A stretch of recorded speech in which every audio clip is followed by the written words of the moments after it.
तर संजय राऊतांनी पंतप्रधान नरेंद्र मोदी यांची तुलना हिटलरसोबत केली आणि हिटलरसारखी रणनीती मोदींनी आखली असल्याचं त्यांनी म्हटलंय।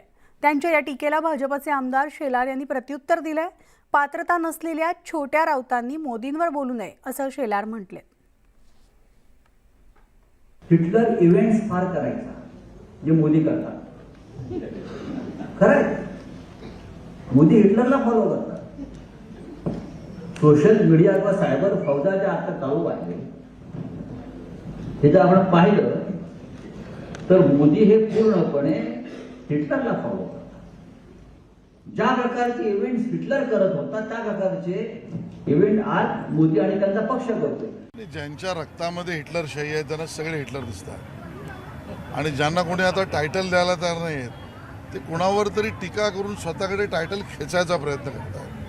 असे लहान सहान राऊतने मोदीजींवर टीका केल्याने मोदीजींना काहीच होणार नाही, पण त्यामुळे मला काहीतरी कुठेतरी स्थान मिळेल असा एक वायफळ प्रयत्न त्यांचा आहे। मला वाटतं ज्यांची या सगळ्या विषयावर बोलण्याची ऐपत, ताकद आणि स्थितीने या सगळ्या लोकांनी मोदीजींवर न बोललेलं बरं।